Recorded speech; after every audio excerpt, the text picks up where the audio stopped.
दोस्तों, आज हम बात करेंगे शनि ग्रह की। शनि ग्रह सौर मंडल में बृहस्पति के बाद दूसरा सबसे बड़ा ग्रह है।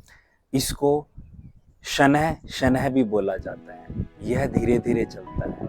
यह लगभग 2.5 वर्ष तक एक राशि में रहता है। इससे बिल्कुल भी घबराने की जरूरत नहीं है। शनिदेव कर्म फल दाता है।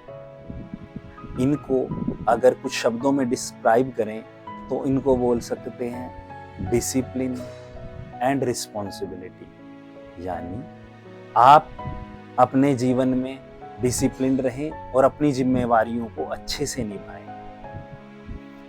शनिदेव कहते हैं कि सब कुछ कर्म से ही मिलता है। भाग्य और कर्म, भाग्य बड़ा है या कर्म बड़ा है, यह बात कई बार वाद विवाद का विषय रहती है। परंतु हमारी कुंडली में नवम भाव भाग्य को दिखाता है। नवम के बाद दशम भाव कर्म को दिखाता है। दशम भाव के बाद 11th हाउस उस कर्म के फल को दिखाता है। अर्थात भाग्य के बाद कर्म आया, कर्म के बाद फल आया, भाग्य के बाद फल नहीं आया।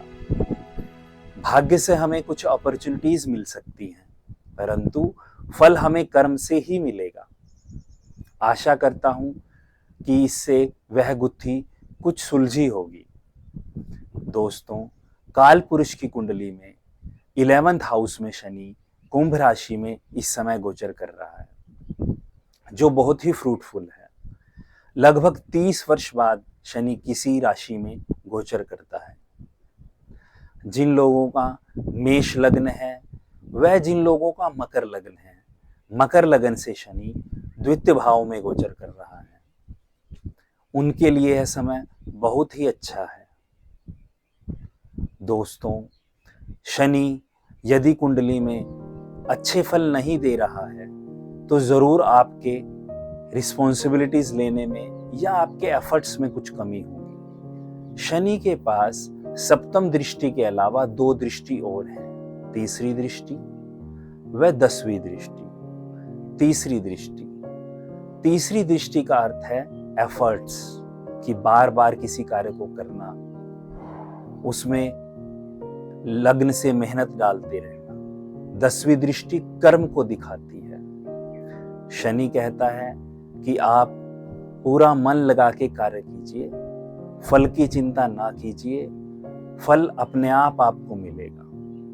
दोस्तों, शनि की 7.5 से भी डरना नहीं चाहिए। बहुत से लोगों ने अपने जीवन में बड़ी बड़ी उपलब्धियां शनि की 7.5 में पाई हैं। शनि की 7.5 का मतलब होता है मानसिक रूप से शनि ग्रह का गोचर आप पर इफेक्ट डालता है। जब शनि आपके चंद्रमा के ऊपर, चंद्रमा से पहली राशि में और चंद्रमा से अगली राशि में गोचर करता है, हर राशि में 2.5 वर्ष तक रहेगा, तो 7.5 साल तक यह शनि आपके मन पर इफेक्ट डालेगा। इसे ही 7.5 बोला जाता है। शनि को शुभ करने के लिए हमें अपने किए गए कार्य की जिम्मेवारी भी लेनी चाहिए। गरीब मजदूर लोगों का हमेशा ध्यान देना चाहिए। कभी भी किसी मजदूर की या काम करने वाले व्यक्ति की पेमेंट्स को नहीं घटाना चाहिए, उनकी पेमेंट्स को इधर उधर नहीं करना चाहिए। ये सबसे बड़ी रेमेडी है शनि के लिए। कुत्तों की सेवा करना, यह भी एक रेमेडी है शनि के लिए। दोस्तों, शनिदेव हमारे शत्रु नहीं, हमारे मित्र हैं। हमारी कुंडली के मोस्ट इंपोर्टेंट घर कर्म और फल 10th और 11th हाउस के मालिक हैं। कोई भी मनुष्य बिना कर्म के जीवित ही नहीं रह सकता। फिर उस कर्म से जो धन अर्जन करता है उससे वह अपने जीवन का यापन करता है। शनि ग्रह सौर मंडल में भी निकल लोहा जैसी धातुओं से बना है। इसके चारों तरफ हाइड्रोजन गैस है। इसके पास बहुत खूबसूरत वलय भी है जो गैस व उल्का पिंड के टुकड़ों से बने हुए हैं। आशा करता हूं यह इन्फॉर्मेशन आपके काम आएगी और चैनल को लाइक व सब्सक्राइब करना ना भूलें। नमस्कार दोस्तों, जय श्री बालाजी की।